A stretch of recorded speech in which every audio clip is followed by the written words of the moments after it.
I heard my daughter-in-law mocking my accent while I was preparing the tea no one would thank me for.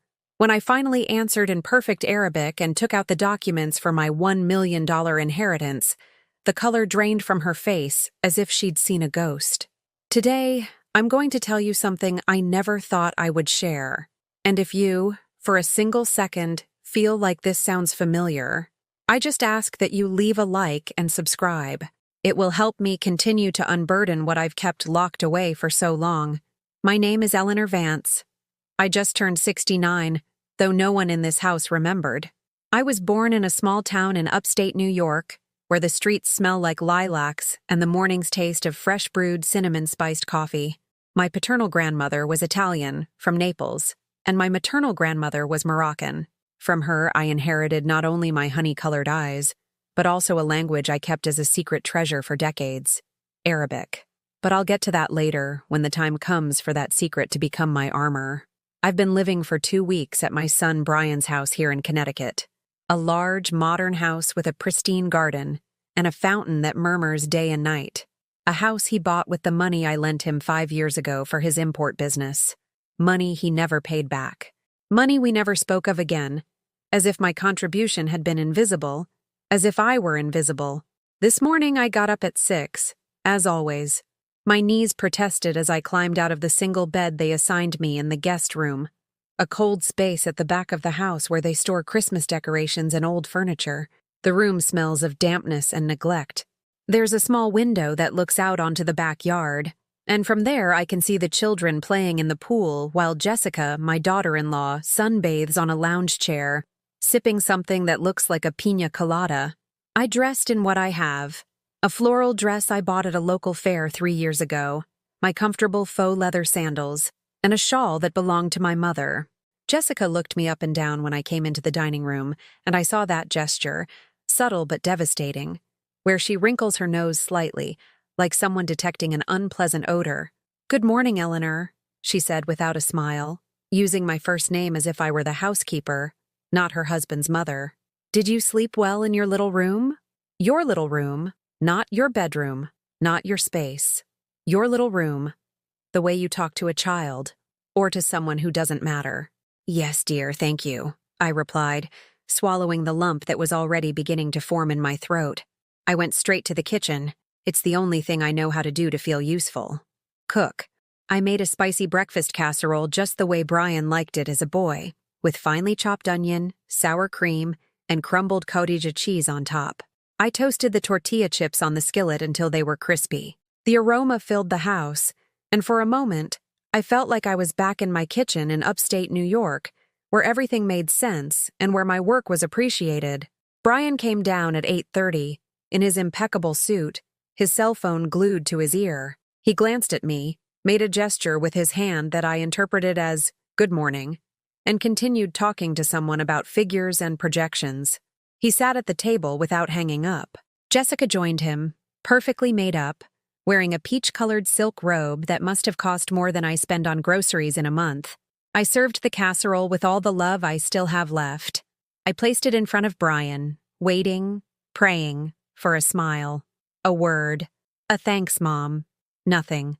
Jessica took a bite, made a face, and said, "Oh, Eleanor, this is way too spicy for me. Can't you make something more neutral? Something that isn't so hard on the stomach?" Brian nodded without looking up from his phone. "Yeah, Mom. You know Jess has a sensitive stomach. Better make something milder tomorrow." A sensitive stomach.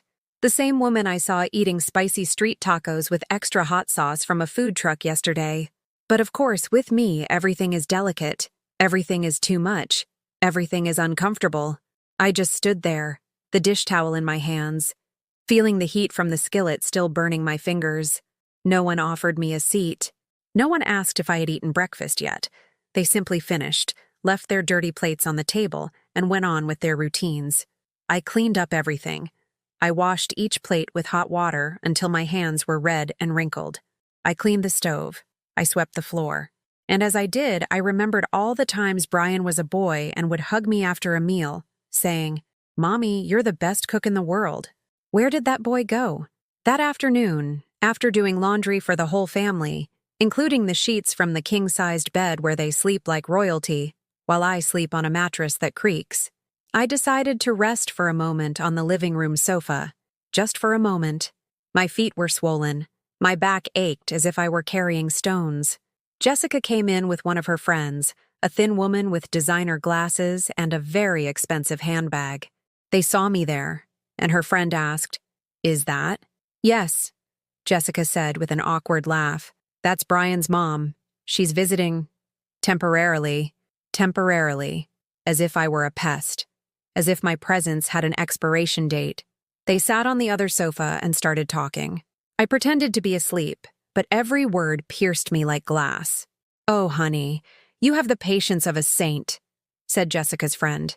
"I couldn't have my mother-in-law here for even a week.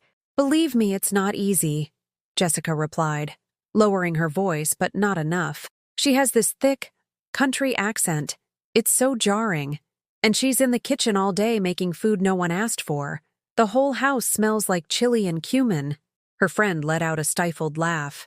"And Brian doesn't say anything?" "Brian's a saint, or a fool. I'm not sure which. But honestly, it's embarrassing when we have guests. I have to hide her or pretend she went out. Can you imagine if my family from Dallas came to visit and saw her looking so plain and old-fashioned? What would they think of us?" I felt something inside me break. It wasn't a quick snap, like a glass falling. It was slow, like an old wall crumbling over time. Something deep. Something that had been building up for years. I slowly opened my eyes and looked at them. Jessica's face went pale when she realized I had heard everything. Her friend pretended to look at her phone. I stood up without a word. I walked to my room, closed the door gently, and sat on the edge of the bed. My hands were shaking. My chest was on fire. I wanted to scream, but only a choked sob escaped. I opened my suitcase and took out a wooden box I always carry with me. Inside are the documents no one knows about: deeds, bank certificates, a provisional will, and a letter from my Moroccan grandmother, written in Arabic, which says, "Never let them steal your voice. Even if they speak another language, you will always have your own." I counted to 10. I took a deep breath, and I swore to myself that this would not be the end of it, because Eleanor Vance was not born to be humiliated. She was born to survive. And this time, I was going to do it with dignity. I couldn't sleep that night.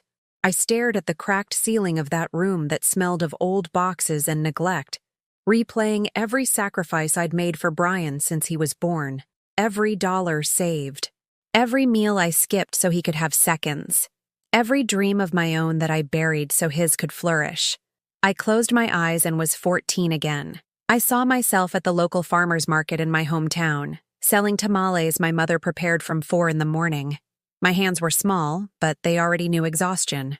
The money we earned was barely enough to pay the rent on the tiny room we both lived in after my father left us for another woman in Las Vegas. We never heard from him again. At 16, I met Arthur, Brian's father. He was a construction worker, hardworking, with rough hands and a noble gaze. We got married when I was 18, in a small ceremony at the town's parish, with only 10 guests and a cake his mother baked. Arthur promised me that together we would build something better, and we tried. God knows we tried. Brian was born 9 months later. I remember his first cry as if it were yesterday. I held him to my chest in that public hospital where the walls were peeling and the nurses rushed from one end to the other, attending to 3 women at once. But when I saw him, with his little eyes closed and his tiny hands clenched, I swore he would never experience the hardships I had, that he would have an education, opportunities, a decent life. Arthur worked from dawn till dusk. I did other people's laundry, ironed and cleaned houses. I carried Brian tied to my back with a shawl while I mopped the floors of families who wouldn't even offer me a glass of water. But I didn't care. Every dollar I earned, I saved in a tin can hidden under the bed. It was for Brian. Everything was always for Brian. When he was 7, Arthur died. An accident at the construction site. A poorly secured beam. They notified me in the afternoon while I was hanging clothes in the yard. I remember dropping the laundry basket and the clean sheets falling to the ground. I ran to the hospital, but it was too late. All they gave me was a bag with his belongings. his worn-out wallet, a photo of us from our wedding day, and the $5 he had in his pocket. There was no compensation, no government support. There was nothing but silence and a funeral debt that took me 2 years to pay off. I was left alone with Brian. He cried every night, asking for his dad. I wanted to cry too, but I couldn't. Someone had to be strong. Someone had to keep going. So I dried my tears, gritted my teeth, and worked twice as hard. I got a job at a diner downtown. I served breakfast from 6 in the morning until 3 in the afternoon. Then I'd go clean offices until 9 at night. I slept 4 hours, sometimes 3. Brian stayed with my neighbor, an elderly woman who charged me next to nothing to watch him but didn't treat him with much affection either. She just sat him in front of the television with a plate of cookies. When Brian turned 10, he told me he wanted to go to a private school, that his classmates at the public school made fun of him because his uniform was patched and his shoes had holes. It broke my heart to see him so ashamed. So young and already carrying the weight of poverty. I promised him we would make it happen, and I kept my promise. I got a third job on weekends selling gelatin cups and puddings in the park. I saved every penny. I didn't buy new clothes. I didn't go to the doctor even when my back ached. I didn't go out with friends because I had no time or money for luxuries.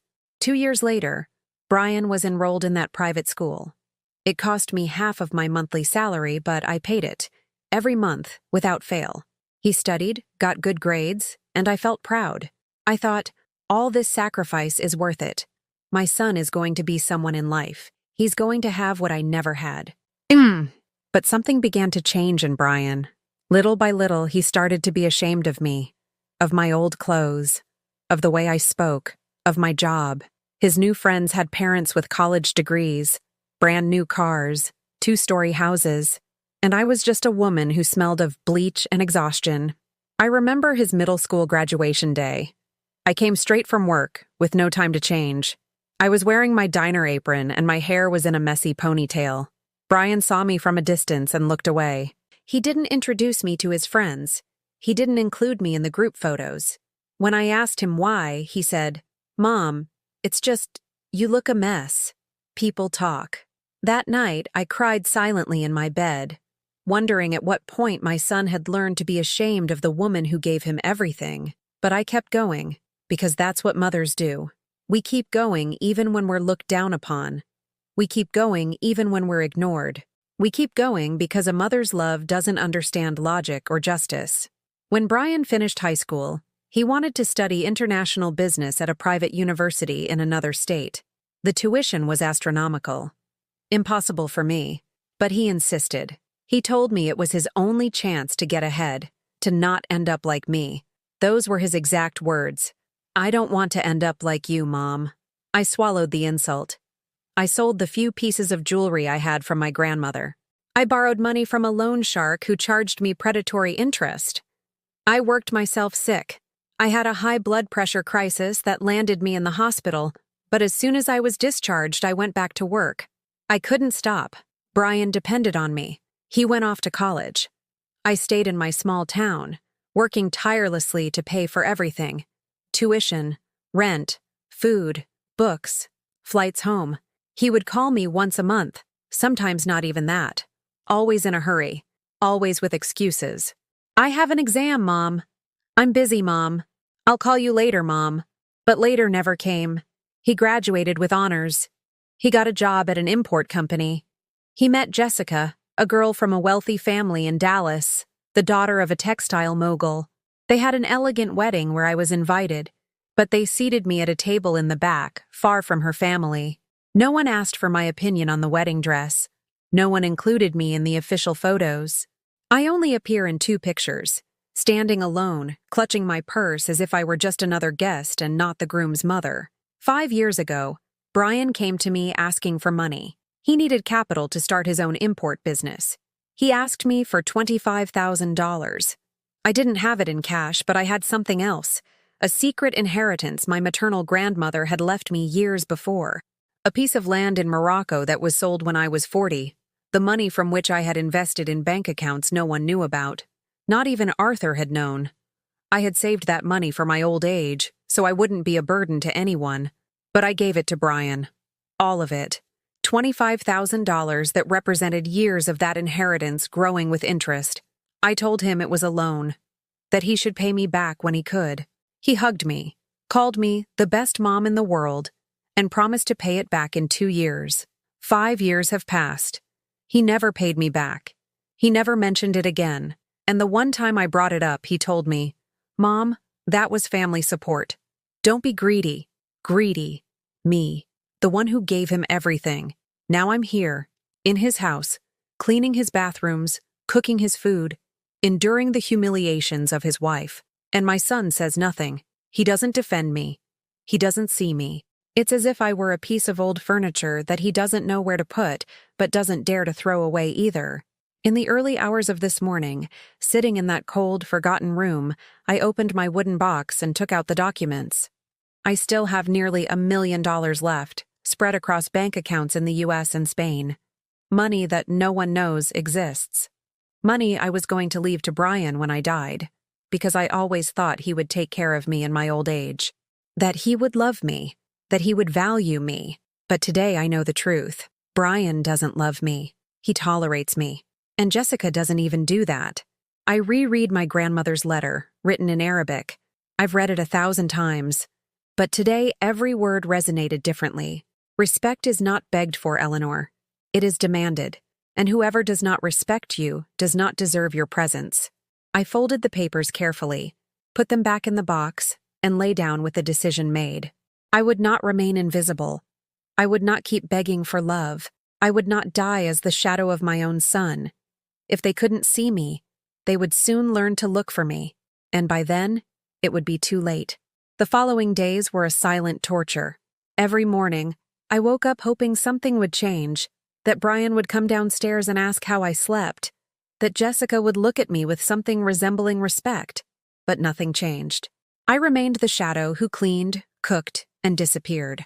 On Tuesday morning, while ironing Brian's clothes, expensive shirts he didn't even bother to fold when he took them off, I heard Jessica on the phone with her mother.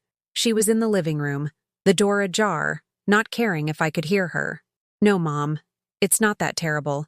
It's just, oh, I don't know how to say it without sounding mean, but she's just so basic, you know, from the countryside. She uses words no one says anymore. And she cooks everything with lard. Lard, Mom, like it's the 1950s. There was a pause where I assume her mother said something, because Jessica let out a nervous laugh. Of course Brian doesn't say anything. She's his mom. But between you and me, I think he's uncomfortable too. The other day, his business partners came over for dinner and we had to pretend she was out of town. Imagine the embarrassment if they had seen her serving us in that stained apron and those grandma slippers. I felt the iron burn my fingers. I dropped it on the board. My breathing quickened. My chest ached as if I'd been hit with a hammer. But I didn't cry. I had no tears left for this. That afternoon, when Brian got home from work, I tried to talk to him. I waited for him in the kitchen, made his coffee just the way he likes it, strong with a hint of cinnamon, and sat across from him at the table. "Son, I need to talk to you." He didn't even look up from his phone. "Go ahead, Mom. But make it quick.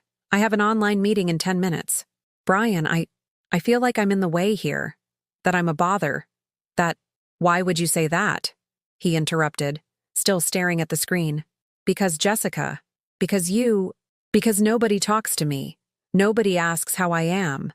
You don't even look me in the eye." He finally looked up, but his expression wasn't one of concern. It was annoyance. "Mom, don't start with the drama. You're here. You have a roof over your head, food, everything. What more do you want? For us to throw you a party?" His words felt like ice water. "I just want to be respected, Brian. I'm your mother." He sighed, like someone tired of explaining the obvious to a stubborn child. "Look, Mom, Jessica has her ways. She's from the city. She's used to a certain standard. It's not personal. It's just that you and she are very different. Give her time. It's been 2 weeks. Then give her more time." He stood up, left his half-finished cup, and went to his office. I stayed there, my hands trembling on the table, wondering at what point my son had become a stranger. I didn't eat dinner that night. I wasn't hungry. I just felt a void in my stomach that food couldn't fill. I went to bed early, but sleep wouldn't come. I lay there staring at the ceiling, counting the cracks, thinking about my life, about everything it had been, about everything it was no longer. At 11 o'clock, I heard voices in the hallway. Brian and Jessica. They were arguing in low voices, but loud enough for me to hear from my room. "It's been 2 weeks, Brian. How much longer is she staying?" Jessica asked in an exasperated tone. "I don't know. She's alone. She has no one else. Well, she can find a place, a retirement home, something. But she can't stay here anymore. I'm sick of it. Everything smells like greasy food. And the kids are getting attached to her, and I don't like that. I don't want them getting used to having her around. Jess, she's my mom. And I'm your wife. Who's more important to you?" There was a long silence. So long that I felt my heart stop, waiting for his answer. "Fine," Brian said finally. "I'll tell her to look for a place." There was no defense. "No, but she's my mother. No, she needs to stay as long as she needs." Just a fine that destroyed me from the inside out. I covered my mouth with the pillow to muffle my sobs. My whole body was shaking. It wasn't sadness. It was something worse. It was the confirmation that I no longer mattered, that my son had chosen, and he hadn't chosen me. The next day, Brian entered my room without knocking. It was 8 in the morning. I had barely slept 2 hours. "Mom, we need to talk." I sat up in bed. I knew what was coming. "I think it would be good for you to start looking for your own space," he said, avoiding my eyes. "It's not that we don't want you here, but, well, you understand. Jessica needs her space. The kids need their routine. And you'd be more comfortable in your own house." "My own house?" I repeated in a hoarse voice. "Brian, I sold my house 3 years ago to help you with your business. Don't you remember?" He blinked, confused. "Really? I thought you just sold some land." "No, Brian. I sold my house. The house where you grew up, where your father and I lived. I gave you all that money for your business. Another $40,000 on top of the 25 I'd already lent you." I saw his face change, a flicker of guilt, but it only lasted a second. "Well, then look for a rental. Something small. I can help you with the rent for the first few months." "The first few months?" My voice began to break. "And what then? You just abandon me like an old dog? Don't say that." "I'm not abandoning you. I'm just asking you to be independent. You always said you didn't want to be a burden." "I never said that. You said that to me. You told me you didn't want me to be a burden, and I believed you. I spent my life working so I wouldn't be. And now you're kicking me out because your wife can't stand the way I talk." Brian's face turned red. "Keep your voice down. The kids are having breakfast." "Let them hear me," I yelled, unable to hold back. "Let them know how you treat your own mother." He approached me, furious. "Mom, calm down. You're blowing everything out of proportion. Nobody is treating you badly. We're just asking you to be reasonable." "Reasonable? Is it reasonable for your wife to mock my accent? To hide me when guests come over? For you to pretend I don't exist? I don't pretend anything. I just don't get involved in unnecessary drama. And if Jessica said something, I'm sure she didn't mean any harm." I was speechless. Literally. I opened my mouth, but nothing came out. My own son, the boy I carried in my womb, whom I nursed, whom I cared for when he had pneumonia and I stayed up for 3 nights by his side, that boy was now telling me that I was the problem. "You have 1 week," Brian said, calmer now but with a cold voice. "Find something and let me know. I'll help you with the move." He left the room and closed the door. I stayed there, sitting on that narrow bed, in that room that smelled of neglect, feeling something inside me slowly die. But then, in the midst of that unbearable pain, I remembered something. I remembered the words of my Moroccan grandmother, the one who taught me Arabic when I was a child. She used to tell me, "When the world wants to silence you, speak louder, even if it's in a language they don't understand." I got up. I went to the mirror. I saw myself, a 69-year-old woman with deep wrinkles, dark circles, with poorly styled gray hair. But I also saw something else. I saw strength. I saw resilience. I saw decades of surviving the impossible. I opened my wooden box. I took out the bank statements. $1 million spread across 3 accounts, 2 in the US, 1 in Spain. Nobody knew. Not Brian, not Jessica. Nobody. I also took out my provisional will, the one I had made 2 years ago, leaving everything to Brian. I read it all. And then, with trembling but determined hands, I tore it into small pieces. I threw them in the trash. Tomorrow I would go to the lawyer. Tomorrow I would change everything. But today I was going to do something I had never done before. Today, I was going to stand up for myself. I left my room. I went to the kitchen where Jessica was making a green smoothie while talking on the phone with a friend. When she saw me, she made a face of annoyance. "I'll call you back," she said and hung up. "What is it, Eleanor?" I looked at her steadily, without fear, without trembling. "I want you to know something, Jessica. I'm leaving, but not because you decided it. I'm leaving because I decided it. And I want you to remember this moment. Because one day, when you need something from me, I won't be there. And by then, there will be no turning back." She let out a mocking laugh. "Are you threatening me? Please, Eleanor, don't be so dramatic." I didn't answer. I just held her gaze for a few more seconds. Then I turned around and went back to my room. That night, I packed my things. I didn't have much. One suitcase was enough. And as I folded my clothes, as I packed my few belongings, I felt something strange. It wasn't sadness. It was something like peace. The peace of someone who finally stops begging for love where there is none. I left without saying goodbye.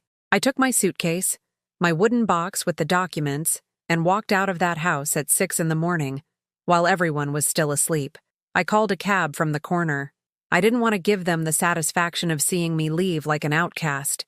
I was leaving by my own choice, with my head held high. The cab driver was an older man, with a gray mustache and weathered hands on the steering wheel. "Where to, ma'am?" "Downtown. To an affordable hotel." He looked at me in the rearview mirror with curiosity, but didn't ask anything else. During the ride, I watched through the window as the city woke up. People walking to their jobs, street vendors setting up their stalls, children in school uniforms waiting for the bus. Normal life, a life that continued no matter how much pain I carried inside. I checked into a modest hotel near the city center. A small room with a single bed, a clean bathroom, and a window that looked out onto a narrow alley. Nothing fancy, but it was mine. No one looked at me with contempt there. No one made me feel invisible. I left my things on the bed and sat on the edge of the mattress. The silence in the room was deafening. For the first time in weeks, I was completely alone. No mocking voices. No pitiful glances. No orders disguised as favors. I took out my phone. I had 3 missed calls from Brian. No messages, just calls.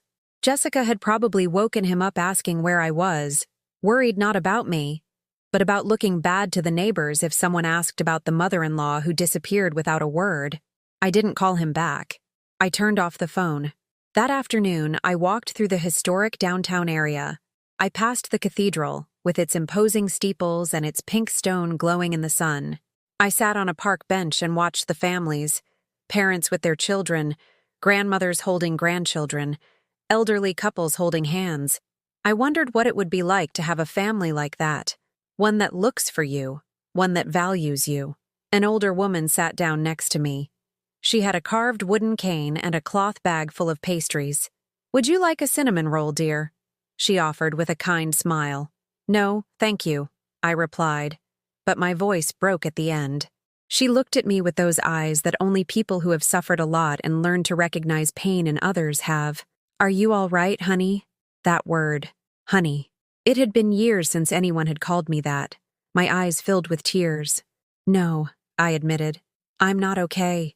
She nodded slowly, as if she didn't need any more explanation. Sometimes life breaks us on the inside, but as long as we're still breathing, there's still time to put ourselves back together. I didn't know what to say. I just nodded. She patted my hand, left a cinnamon roll on my lap, and walked away slowly with her cane, disappearing into the crowd in the square. I ate the cinnamon roll slowly. It tasted like childhood, like Sundays in my hometown when my mother would take me to the bakery, and I would always choose the biggest one. It tasted of a time when love had no conditions. On the 3rd day at the hotel, I decided to do what I had to do. I dressed as best I could, putting on my most formal dress, a navy blue one I bought years ago for a cousin's wedding, and took a taxi to a law firm I found online. The office was in a chic part of the city, in a modern building with marble floors and air conditioning that made everything sound like a constant whisper. The receptionist looked me up and down when I walked in. Her expression clearly said that I didn't belong there, but I spoke with a firm voice.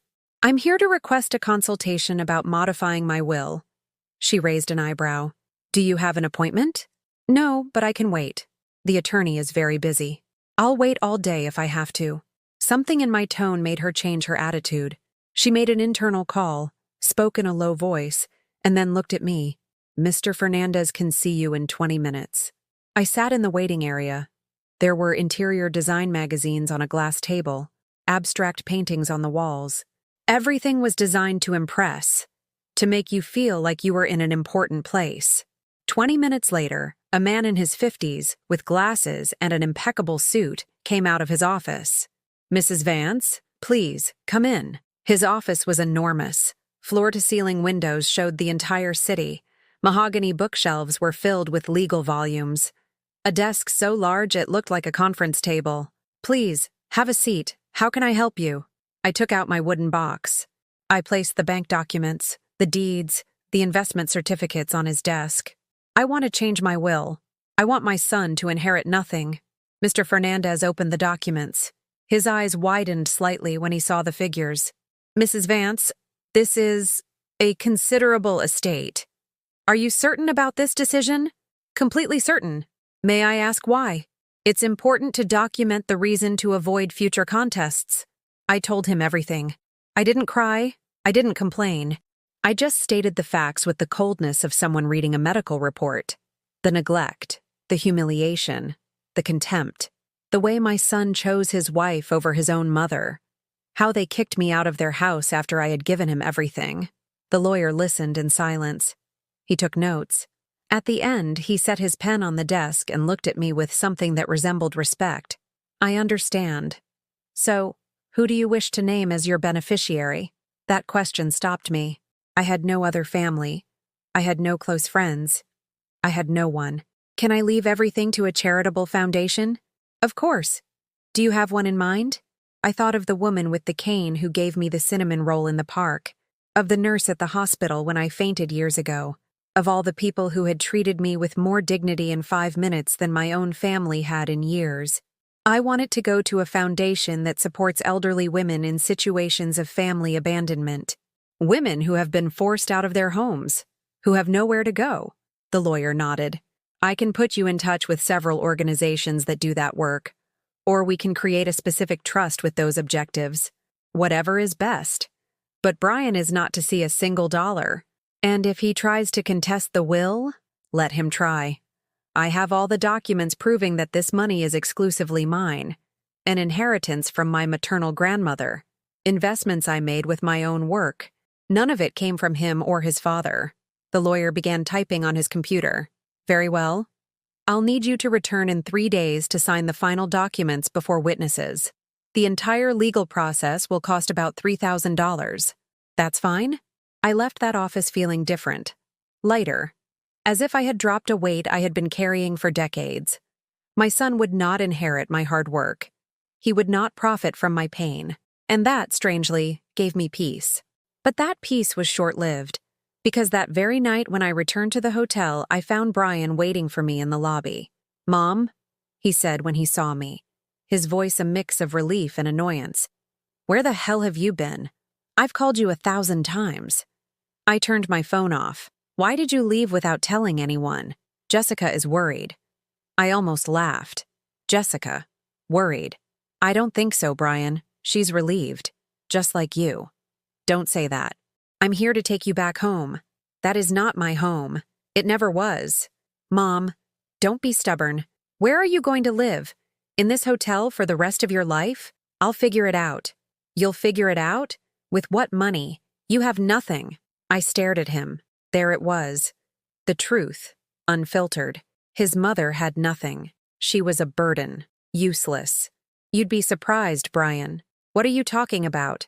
"That you don't know me. You have never known me. You only know the woman who gave you everything, but not the person I am." He frowned, confused.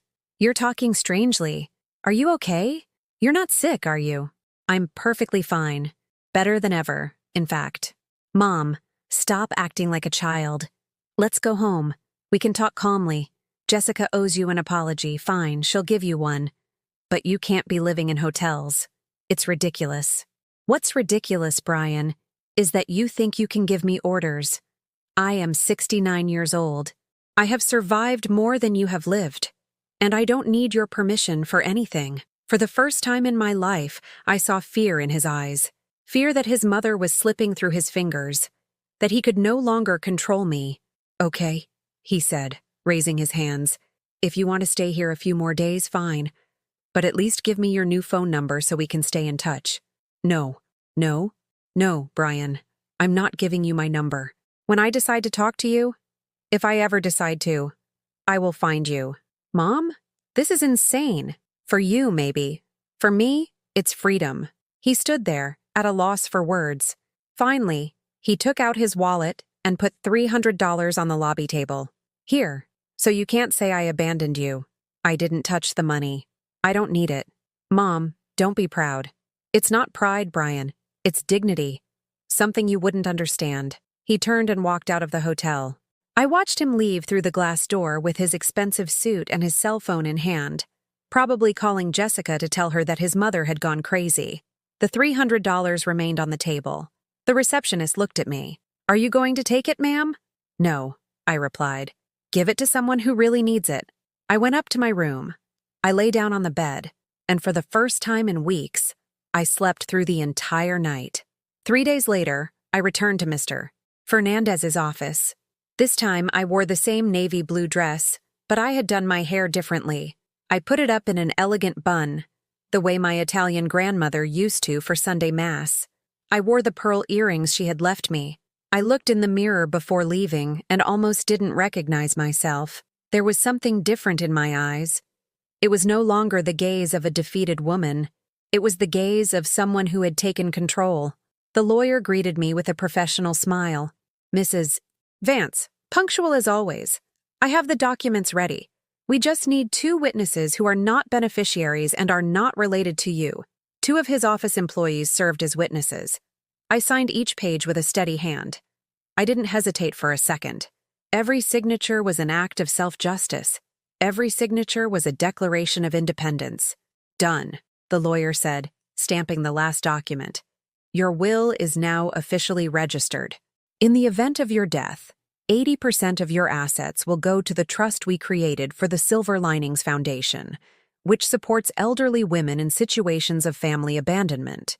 The remaining 20% is designated for funeral and legal expenses. And if my son tries to contest it, he would have to prove you were not of sound mind when you signed it. But we have documentation from 3 psychological evaluations we conducted as protocol. They all certify that you are perfectly lucid and aware of your decisions. I nodded, satisfied. One last thing, Mr. Fernandez. I want to leave a letter for my son, one that will be delivered with the will when I die. Of course. Would you like to dictate it or write it yourself? I'll write it myself. He gave me a pen and paper. I sat at his desk and wrote, my handwriting shaky but clear. Brian, if you are reading this, it means I am gone, and I want you to know something. I don't hate you, but I don't forgive you either. My entire life I sacrificed everything for you. My youth, my health, my dreams. I sold my home, spent my savings, worked until I was sick, all to give you what I never had. And when I finally needed a little of that love I gave you so freely, you closed the door on me. I did not leave you my money because you do not deserve it. Not because I am vengeful, but because I will not reward contempt. The money you would have loved to inherit will now help women who, like me, were abandoned by their own families. I hope this decision makes you reflect. I hope that one day, when you are old, you will understand the pain of being invisible to those you love most. God bless you, son, even though you did not bless my final years. Your mother, Eleanor. I folded the letter, put it in an envelope, and gave it to the lawyer. Please keep this with the will. It will be done. I left that office with a strange feeling. It wasn't exactly happiness. It was something deeper. It was closure. It was liberation. Over the next few days, I focused on finding a place to live. I didn't want to stay in Connecticut. The state reminded me of Brian, of Jessica, of everything I had lost. I needed to start over somewhere no one knew me, where I could just be Eleanor, without the weight of being the abandoned mother. I found a small apartment back in my home region of upstate New York. It was in the historic district of a beautiful old town, in a restored colonial building. It had one bedroom, a tiny kitchen, and a balcony overlooking a colorful cobblestone street. It cost $900 a month, a price I could easily afford with the interest from my bank accounts. The day I moved, I brought only the essentials: my clothes, my wooden box, some old photographs of my parents and Arthur. I didn't bring any pictures of Brian. I had left them all at the hotel. Let the staff throw them away or keep them. It no longer mattered. My new apartment smelled of fresh paint and old wood. The floors were red terracotta, cool under my bare feet. The walls were painted a pale yellow, and the sunlight streamed in through the balcony, illuminating everything in a golden hue. It was small, but it was mine. No one would look at me with contempt there. No one would make me feel small. The first night, I slept on a mattress on the floor because I hadn't bought any furniture yet. But I slept better than I had in months. I slept without fear, without anxiety, without the constant feeling of being in the way. The next day, I bought what I needed: a simple bed, a small table with 2 chairs, basic pots and pans, plates, glasses. Nothing fancy, nothing I didn't need. Every item I chose was a declaration of independence. This is mine. I chose it. For me. One afternoon, while I was organizing my small kitchen, there was a knock at my door. I opened it to find a woman my age, with completely white hair and a huge smile. "Hello, neighbor. I'm Susan. I live in the apartment next door. I brought you some welcome tamales." She handed me a cloth bag with 6 tamales wrapped in corn husks. The gesture moved me so much that my eyes filled with tears. "Thank you," I managed to say. "You shouldn't have. It's no trouble. It's tradition. In this building, we're like family. The kind you choose, not the kind you're stuck with." I laughed for the first time in weeks. A genuine laugh. "Please, come in. I don't have much to offer yet, but I have coffee." Susan came in and sat at my table as if we had known each other our whole lives. She told me she was a widow, that her children lived across the country and rarely visited, and that she had moved to this building 3 years ago, looking for the exact same thing I was: a place to start over. "Were you also," I began to ask, "discarded by my family?" "Yes," she answered without bitterness. "My children wanted me to sell my house in Rochester and give them the money for their businesses. When I refused, they stopped speaking to me. It's been 4 years since they've called. Not for Christmas, not for my birthday. I'm so sorry." I was sorry too at first. I cried for months. But then I understood something important. You can't force anyone to love you, especially not your children. If they decided that money was more important than their mother, that's their loss, not mine. Her words resonated in me like church bells. "But don't you feel lonely?" "Sometimes. But I'd rather be alone and at peace than accompanied and humiliated. Besides, I'm not really alone. I have wonderful neighbors. I have friends I met at a knitting circle. I have a life I built for myself, not for others." We talked for hours that afternoon. I told her my story, and she listened without judgment. She didn't say, "But he's your son," or "You should forgive him." She just said, "You did the right thing. You chose yourself, and that's the bravest thing a woman can do." Susan became my first real friend in decades. She invited me to a women's group that met on Tuesdays at a cultural center near the main square. There were 8 women between 60 and 75 years old, all with similar stories.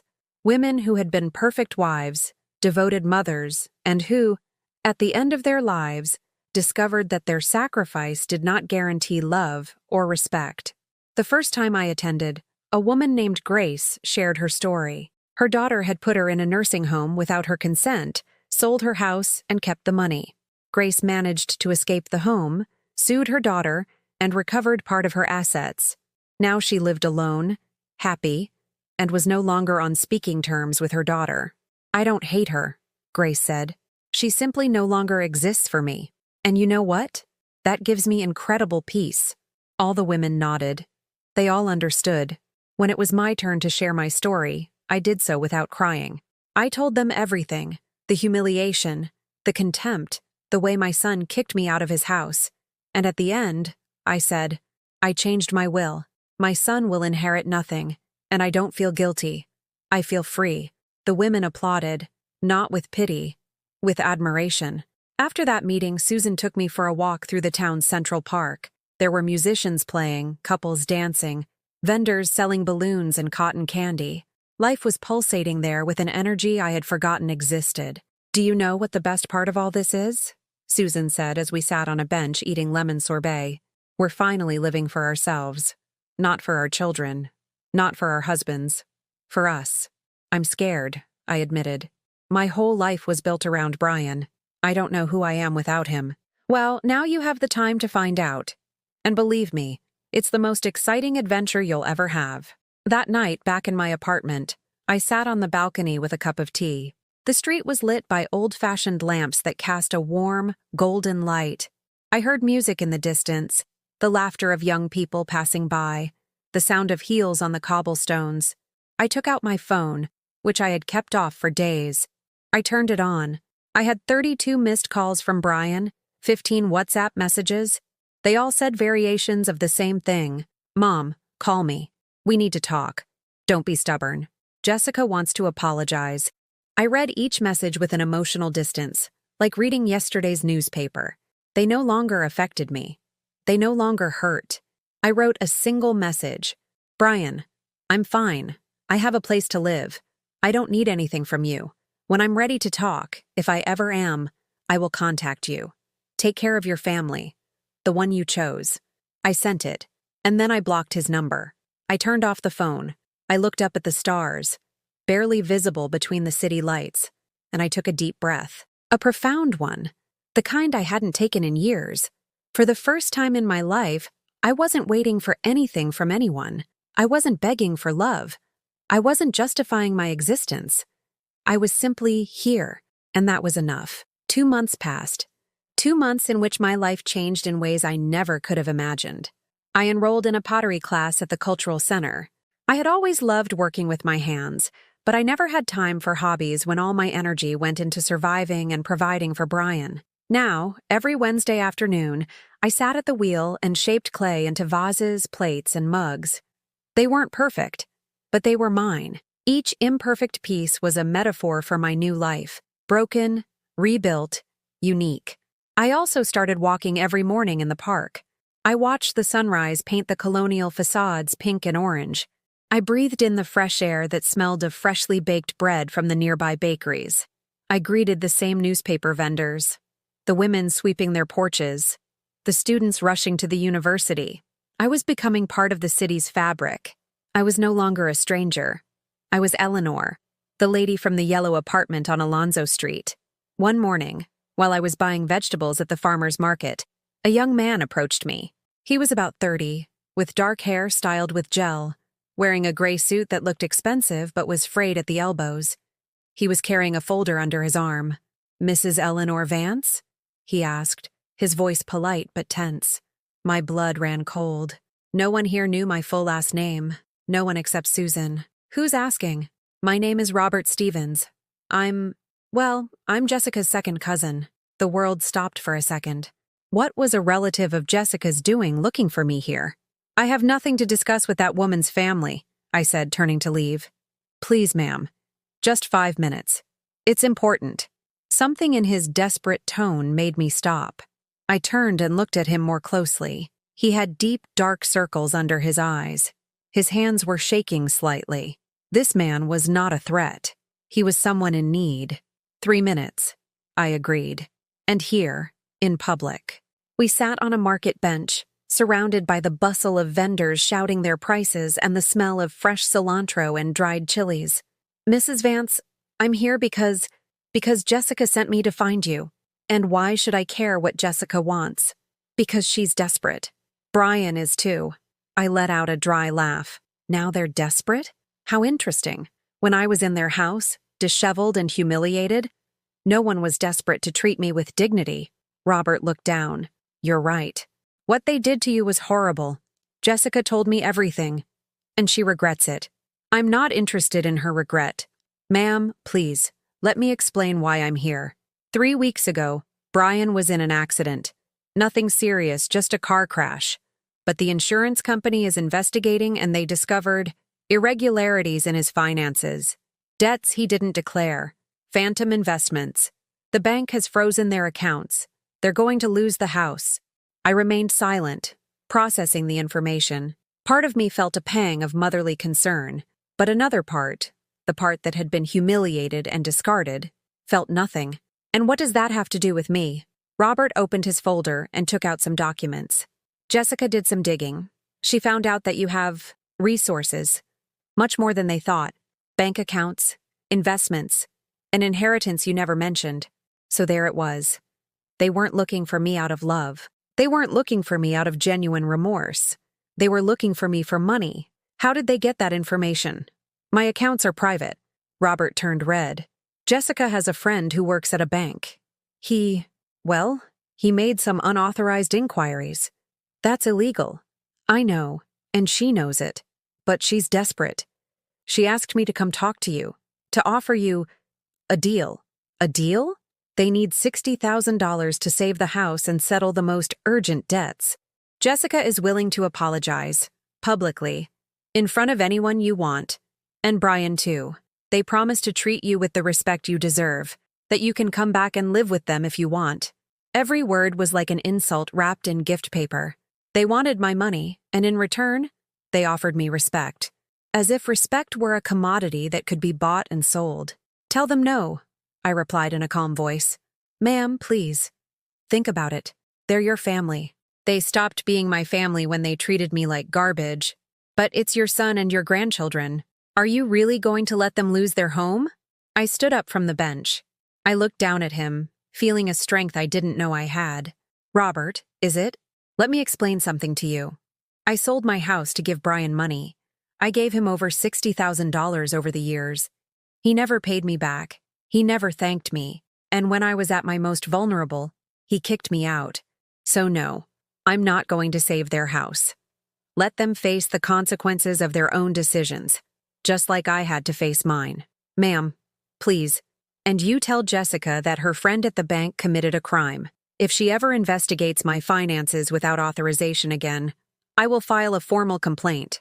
I have the resources to hire the best lawyers. Understood? Robert nodded, defeated. He stood up, put away his papers, and walked away into the market crowd. I stood there, my bag of vegetables in my hand shaking slightly, not from fear, from rage, from indignation. How dare they? How dare they come looking for me only when they needed something? That night I couldn't sleep.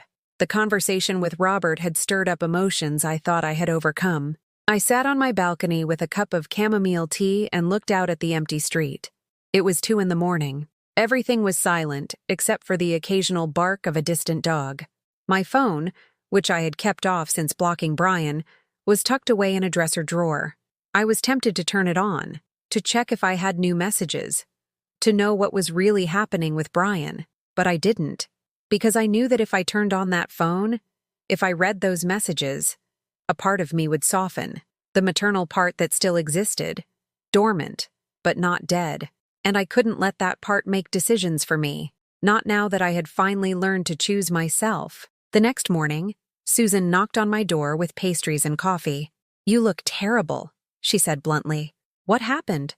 I told her about Robert, about the proposition, about the violated bank accounts, about everything. Susan listened in silence as we ate cinnamon rolls and drank strong coffee. And what are you going to do? She asked when I finished. Nothing. I'm not going to do anything.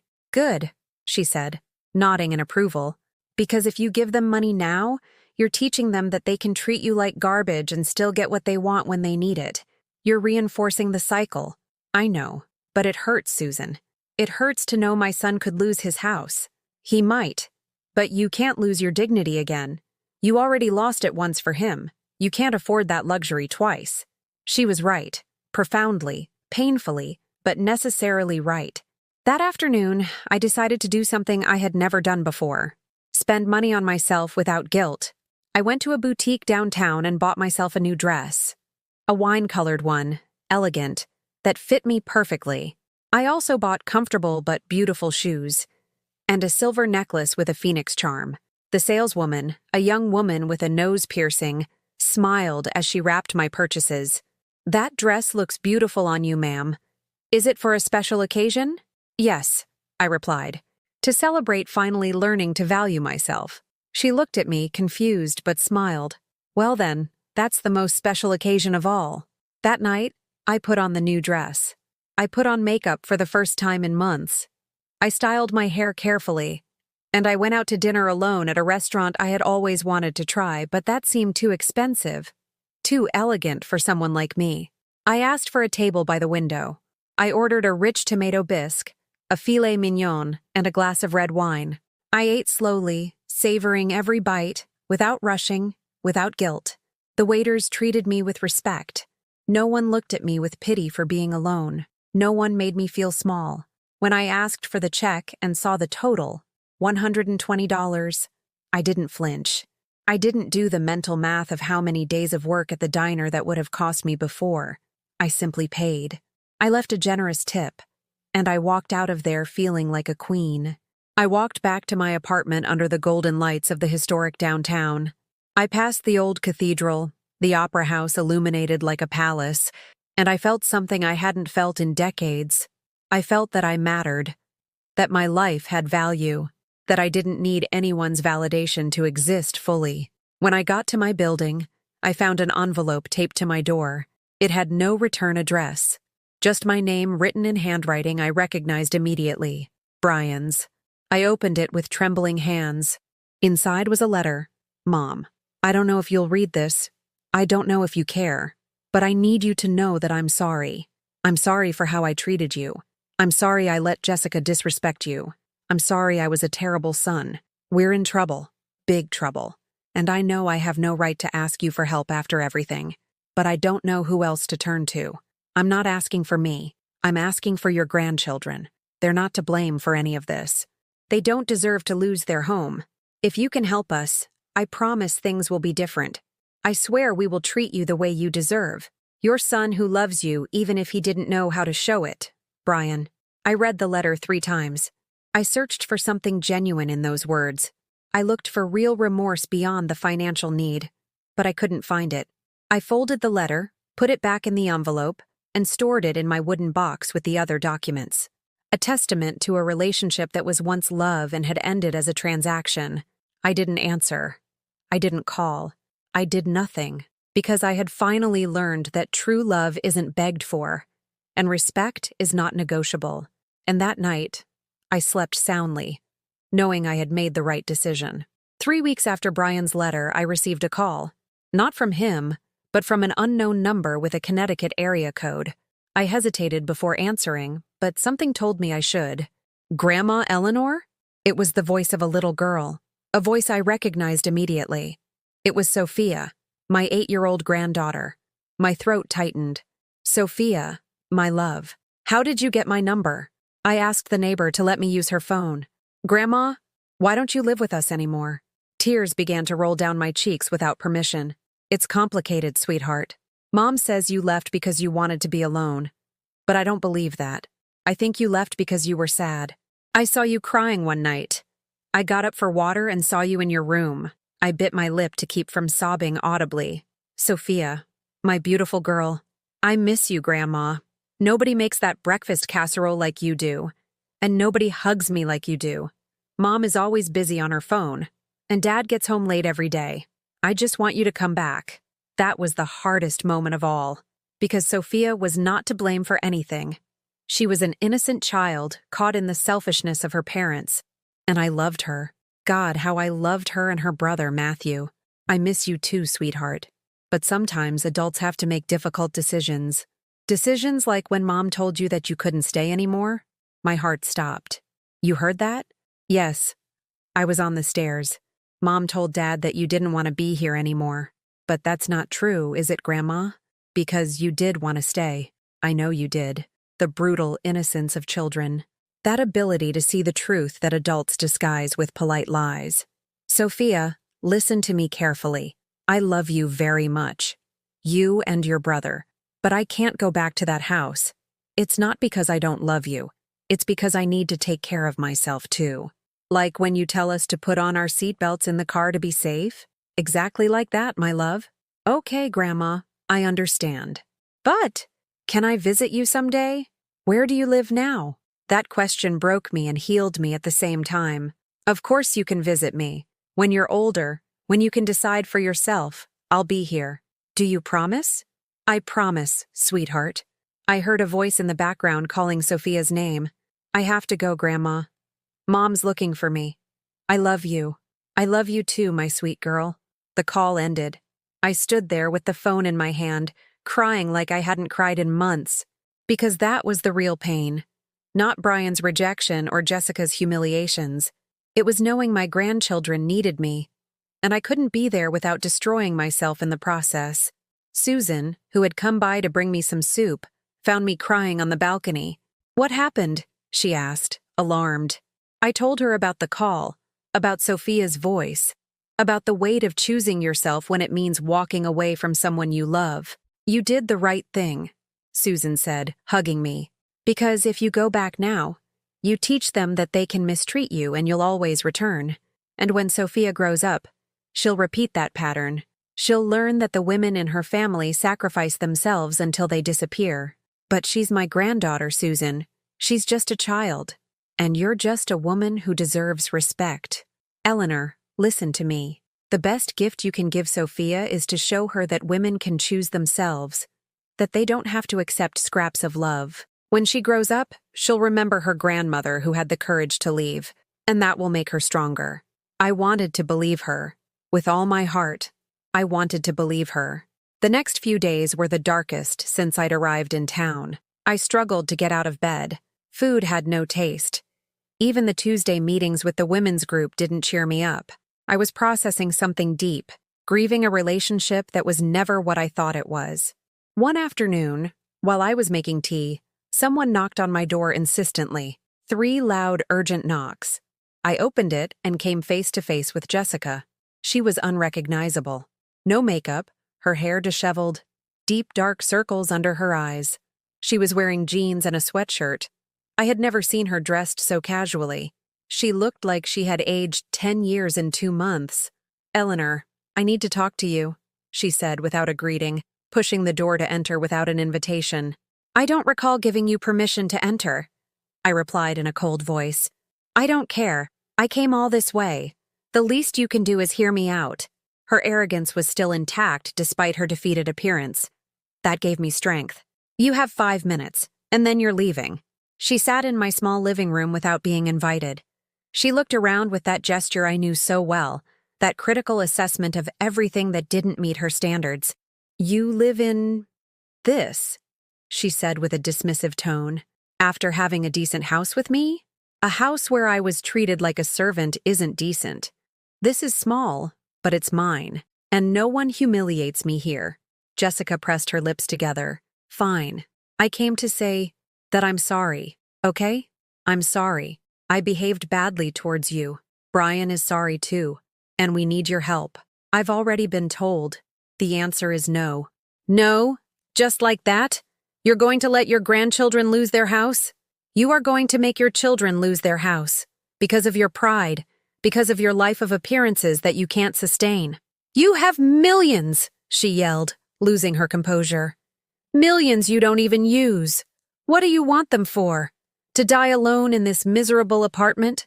To live in peace, I answered calmly. To not depend on anyone. And to make sure that when I die, that money helps women who really need it. Not families who only seek me out for their own gain. You're selfish, she spat the words. A selfish, bitter old woman. Maybe so, I nodded. But I'm a selfish old woman who is done being manipulated. Jessica stood up abruptly, knocking over the cup of tea that was on the table. The liquid spilled onto my terracotta floor.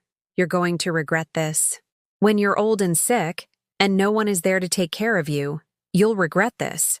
I'm already old, Jessica, and no one is taking care of me now, and I'm still better off than when I lived with you. Your 5 minutes are up. I interrupted, pointing to the door. Leave. I'm not leaving until either you leave or I'm calling the police. Your choice. She saw something in my eyes that made her understand I was serious. She grabbed her purse, walked to the door, and before leaving, she turned one last time. Brian is right. He did the right thing by getting away from you. You're toxic. And yet, here you are, begging for my money. Ironic, isn't it? She slammed the door on her way out. The entire building must have heard the noise. I stood there, shaking. Not from fear, from rage, from indignation, from a million mixed emotions that needed to be released. I cleaned up the spilled tea. I washed the cup. And then I sat on my balcony and cried. I cried for everything I had lost. I cried for the family I never had, even though I gave everything to build it. I cried for Sophia and Matthew.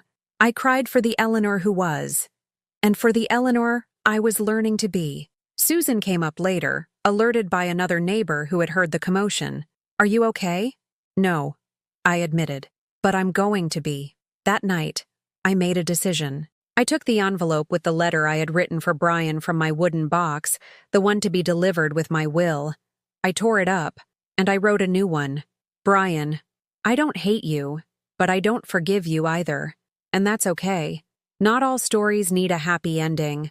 Some just need an ending. I gave you everything because I thought it was my duty as a mother. I understand now that my only duty was to take care of myself too. And at that, I failed.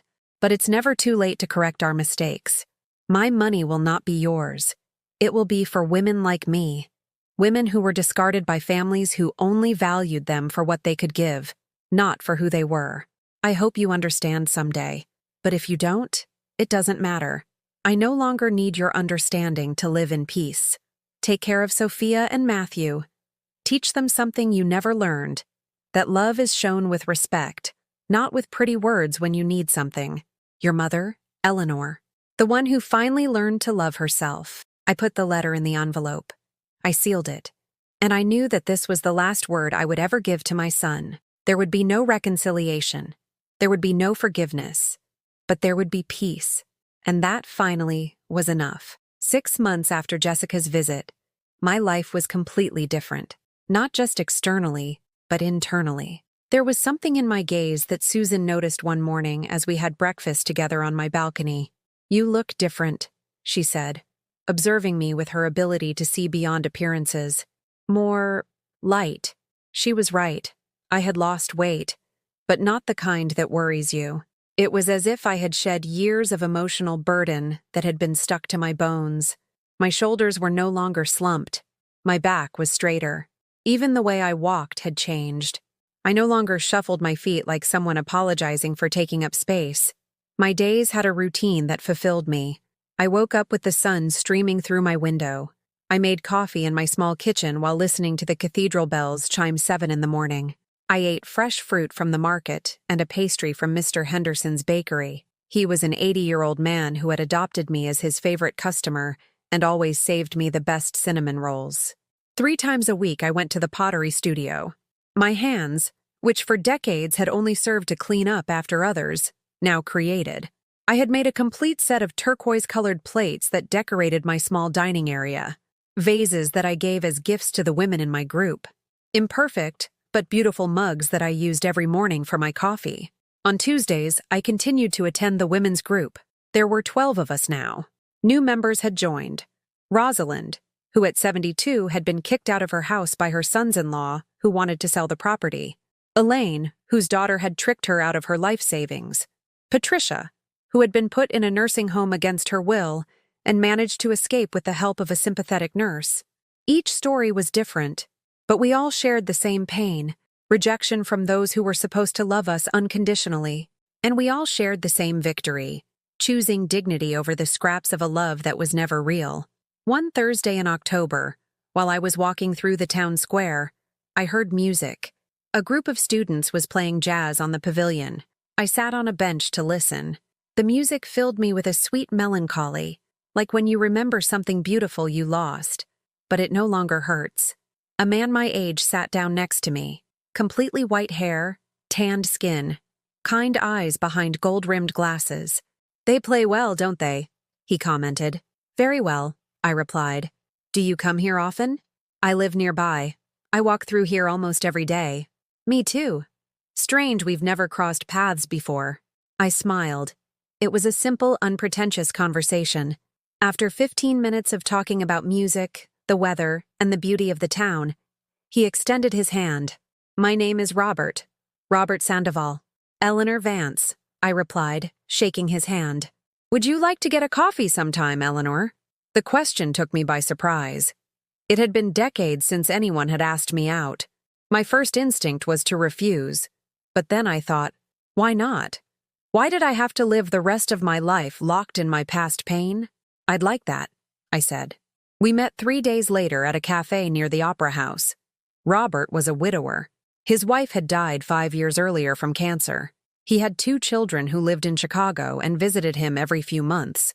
It wasn't a close relationship, but it was respectful. He had learned to live alone, to enjoy his own company. My children have their lives, he told me as we drank cappuccinos. And I have mine. We love each other, but we don't live for each other. And that's okay. It was refreshing to hear from someone who had found a balance, who hadn't allowed his family to consume him, nor had he abandoned them completely. There was a middle ground I never knew existed. Robert and I started seeing each other regularly. It wasn't a romance, at least not at first. It was companionship. We walked together in the mornings. We went to the movies on Sundays. We shared meals at downtown diners. He told me about his years as a history teacher. I told him about my life, about Brian, about everything that had happened. And you don't miss him? He asked one day, after I told him the full story. I miss the boy he was, I answered honestly. I miss the son I thought I had, but the man he became, I don't miss him, because that man never truly loved me. Robert nodded with understanding. The hardest grief is for something that never was, because you can't mourn something tangible. You mourn an illusion. That was it exactly. I had been mourning an illusion for years. One afternoon in November, as Robert and I were walking down a quaint alley, my phone rang. It was an unknown number. Something told me to answer. Mrs. Vance? It was an official, professional voice. This is Mr. Fernandez. I have some important news. My heart sped up. Had something happened with my will? What is it, Mr. Fernandez? Your son, Brian, has filed a lawsuit to contest your will. He alleges that you are not of sound mind and that you were coerced into disinheriting him. I took a deep breath. I knew this could happen. I expected it. And what happens now? You will have to undergo a court-ordered psychological evaluation. It's protocol, but don't worry. We have all the documentation to prove your lucidity. Previous evaluations, testimonies, your ability to manage your own finances. The lawsuit won't succeed. Thank you for letting me know. I hung up and Robert looked at me with concern. Is everything all right? My son is suing me, I said. And surprisingly, I laughed. After everything I gave him, now he's suing me. Robert didn't say anything. He just took my hand and squeezed it gently. That gesture of silent solidarity meant more than 1,000 words. The psychological evaluation took place 2 weeks later. A psychologist asked me questions for 3 hours. About my history, my decisions, my current mental state. I spoke clearly, calmly, without playing the victim, but without minimizing the pain I had experienced. At the end, she closed her notebook and looked at me with respect. Mrs. Vance, in my 20 years of evaluating people, I have rarely met someone as lucid and aware of their decisions as you. Your son doesn't have a case. The judge will determine as much. And he did. A month later, Mr. Fernandez called to inform me that the lawsuit had been dismissed. The judge ruled that I was in full command of my faculties, that the will was valid, and that Brian had no right to contest my wishes. Furthermore, the lawyer added with a satisfied tone, the judge has ordered your son to pay all court costs, including my fees. That night, sitting on my balcony with Robert by my side, I felt something strange. It wasn't joy over a legal victory. It was something deeper. It was closure. Brian had played his last card, and he had lost. There was no battle left to fight. What are you thinking about? Robert asked. That I'm finally free, I replied. Completely free. He smiled and raised his teacup in a silent toast. The following months were the happiest of my adult life. I had discovered that happiness didn't require grand gestures. It was waking up without anxiety. It was walking without a destination. It was creating something with my hands. It was laughing with friends who valued me. It was sitting in silence with someone who enjoyed my company without expecting anything in return. In March, I received a certified letter. It was from a lawyer in Connecticut. Inside were documents informing me that Brian's house had been foreclosed on by the bank, that he and Jessica had moved into a rented apartment, that they were in the process of getting a divorce. I felt no satisfaction, no sense of revenge fulfilled. I only felt a distant sadness, like when you read about a tragedy involving strangers in the newspaper, because that's what Brian had become to me, a stranger I once loved. I stored the documents in my wooden box, along with everything else, testimonies of a life that was. One afternoon in April, Susan and I prepared a dinner for our entire women's group. Everyone brought something. Rosalind brought her famous chili. Elaine brought her cornbread. Patricia brought her cheesecake. My small apartment filled with laughter, with stories, with life. As we ate, Grace proposed a toast. To the women who learned to choose themselves. To those who survived when the world told them they were worthless. To those who rebuilt their lives from the ashes. We all raised our glasses. And in that moment, surrounded by women who understood my pain because they had lived it, who celebrated my freedom because they had also fought for it, I knew something with absolute certainty. Not all stories about mothers and sons end well. And that's okay, because self-love doesn't need anyone's validation, not even your children's. That night, after everyone had left, I sat on my balcony under the stars. The city was sleeping around me, and I, Eleanor Vance, 69 years old, was finally at peace. I had lost a son, but I had found myself, and that was the most valuable trade I would ever make.